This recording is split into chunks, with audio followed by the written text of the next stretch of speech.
मेहंदी में लालिमा होती है ना, पर मेहंदी के पूरे पेड़ को चीर डालो, कहीं लालिमा दिखा दो तो हम तुम्हें समझे नहीं ना।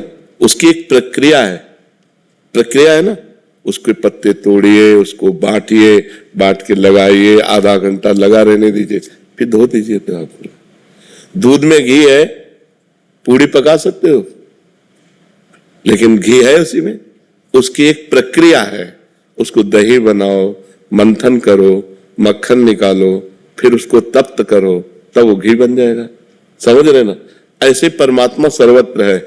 चीर फाड़ डालो किसी को कहीं भी अगर मिल जाए तो बताओ। उसकी प्रक्रिया है साधना के लिए हमें पवित्रता चाहिए। तो हम भगवान के परम पवित्र दिव्य स्थानों में जाते हैं, हरिद्वार, काशी, इनमें हमें पवित्रता मिलती है।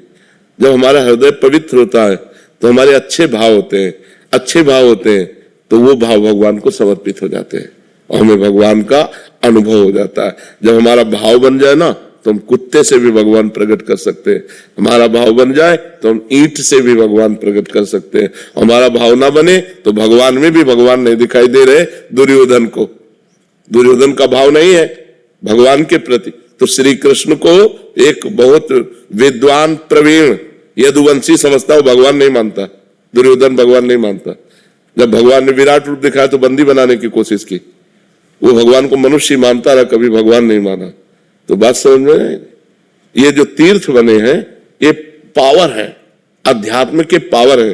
जैसे गंगा जी नहा के आप देखो कैसा लगता है, एकदम लेकिन नियमानुसार। अब गए कुल्ला कर रहे हो, थूक रहे हो और मल रहे हो, साबुन लगा रहे हो, कोई अनुभव नहीं होगा। गए साष्टांग दंडवत किए, माथा में जल रखा और गए चुपचाप 5, 7, 11 डुबकी लगाई, एकदम बाहर हो गए। देखो एकदम आनंद आएगा। वृंदावन आए, परिक्रमा लगाओ, बिहारी जी के दर्शन करो, किसी का दिया हुआ कुछ खाओ मत, रजरानी लगाओ, नाम जप करो। जब जाओगे तो एक अच्छा अनुभव होगा, एक आनंद अनुभव होगा। अब यही इधर उधर सब गंदगी करो तो जब जाओगे तो कुछ हाथ नहीं लगेगा। ये परम पवित्र स्थान बनाए गए हैं कि हमको अध्यात्म का सहयोग मिले, हमारे जो गलतियां हो गई, पाप हो गए, वो नष्ट हो जाए। भगवान सर्वत्र है, पर जैसे दूध में सर्वत्र घी है, दूध से काम नहीं चल सकता, उसका प्रक्रिया। तो ऐसे प्रक्रिया का मतलब साधना। तो साधना का प्रारंभ करने के लिए हमें जो पवित्रता चाहिए वो गंगा है, काशी है, जो बड़े बड़े तीर्थ है, इनमें इसीलिए जाया जाता है कि हम गृहस्थ हैं, हमसे कोई ना कोई पाप बन जाते हैं। तो इन तीर्थों में जाने से हमारे पाप नष्ट होते हैं, हमारे पुण्य बनते हैं, हमारा हृदय पवित्र होता है। अवश्य जाना चाहिए, पर जिस पद्धति से रहना उसी पद्धति से रहना। हर तीर्थ में एक दिन उपवास करना चाहिए। अगर 3 दिन वास करे तो एक दिन उपवास करना चाहिए, दूसरे दिन फलाहार करना चाहिए, तीसरे दिन अन्नाहार करना चाहिए। एक दिन तो प्योर पूरा ऐसे जल पे रहना चाहिए या ऐसे कष्ट सहना चाहिए तीर्थों में जाकर। एक दिन उपवास करो, वृंदावन की परिक्रमा करो, बिहारी जी के दर्शन करो, यमुना स्नान करो, यमुना जी के पास बैठकर नाम कीर्तन करो, नाम जप करो, ये कमाओ।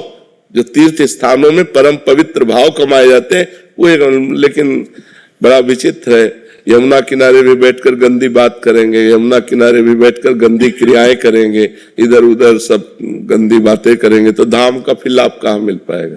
तो समझ पाते जरूर जाना चाहिए।